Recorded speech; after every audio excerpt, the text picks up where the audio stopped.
मकान मालिक की चिक-चिक से है परेशान तो जान ले किराएदारों के लिए बनाए गए ये कानूनी अधिकार। एक झटके में ही निकल जाएगी मकान मालिकों की हैकड़ी। आपका भी मकान मालिक करता है परेशान तो अब ना करें बर्दाश्त। प्रदेश में किराए पर रहने वाले लोग जान ले ये कानूनी नियम 1 मिनट में बंद हो जाएगी मकान मालिक की बोलती। किराएदारों के लिए बड़े काम का है ये वीडियो। देखने वाले किराएदारों का खत्म हो जाएगा सिरदर्द, नहीं होगी कोई बहस। वीडियो में समझे पूरी बात।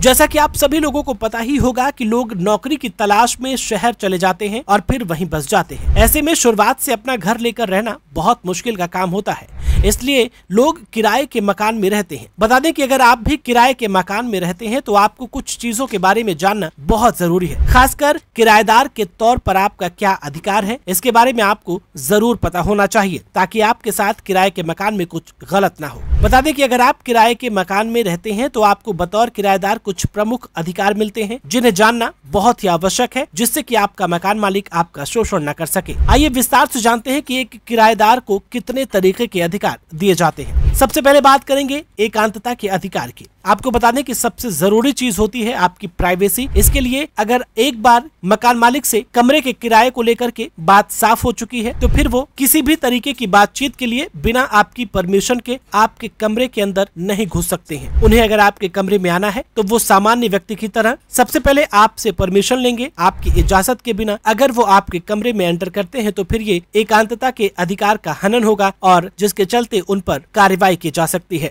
यानी मकान मालिक बार बार आपके कमरे में बिना आपकी इजाजत के घुसकर आपको डिस्टर्ब नहीं कर सकते हैं। दूसरे नंबर पर बात करेंगे कि अक्सर मकान मालिक किराएदारों को घर से बाहर निकाल देने की धमकी देते हैं, जबकि ऐसा करना कानून के खिलाफ है। मकान मालिक बेवजह घर से किसी को नहीं निकाल सकते हैं। किराएदार को घर से बाहर निकालने से पहले मकान मालिक को नोटिस देना पड़ेगा। मतलब अगर कोई व्यक्ति किराए के मकान में रह रहा है और अचानक से मकान मालिक आकर उसे अनुचित ढंग से कमरे से बाहर करने की बात करता है या कमरा छोड़ने की बात करता है तो ये कानूनी रूप से गलत है। बिना किसी ठोस कारण के वो किराएदार को घर से या कमरे से बेदखल नहीं कर सकता है। हालांकि कुछ स्थिति में मकान मालिक ऐसा कर भी सकता है, जैसे अगर आपने पिछले 2 महीने से उसका किराया नहीं दिया है या फिर उसकी प्रॉपर्टी में किसी तरीके की कॉमर्शियल एक्टिविटी आपने की है या कोई गैर कानूनी काम किया है या फिर उसकी संपत्ति को नुकसान पहुंचाने का काम किया है तो फिर आपको वो बाहर निकाल सकता है। जबकि सामान्य तौर पर बिना नोटिस के मकान मालिक आपसे कमरा खाली नहीं करवा सकते हैं। अगले नंबर पर बात करेंगे मनमानी किराए की। मकान मालिक किराएदार से मनमानी किराया नहीं मांग सकते हैं। आपको ये जानकारी पता होनी चाहिए कि आपका मकान मालिक आपसे मनमानी किराया वसूली नहीं कर सकता है। इसलिए जब भी आप कमरे का किराया तय करें तो आसपास के मकानों के किराए के बारे में भी जांच पड़ताल कर लें, उसके बाद ही किराया तय करें। आपकी जानकारी के लिए बता दें कि 1948 में एक केंद्रीय किराया नियंत्रण अधिनियम पारित किया गया था, जिसका उद्देश्य ये सुनिश्चित करना था कि ना तो जमींदार और न ही किराएदार के अधिकारों का एक दूसरे के द्वारा शोषण किया जा सके। इतना ही नहीं, ये अधिनियम इसके अतिरिक्त संपत्ति को किराए पर देने के नियमों को बताता है। इसके अलावा दोस्तों आपको बता दें कि रखरखाव और सिक्योरिटी की बात भी बहुत अहम होती है। इसके बारे में आप जरूर जान लें कि कमरे के रखरखाव के लिए मकान मालिक को स्वयं ही लागत खर्च उठाना पड़ता है। अगर मेंटेनेंस के लिए वो किसी भी तरीके से किराएदार को परेशान करता है तो फिर इस पर भी उसके खिलाफ कार्रवाई की जा सकती है।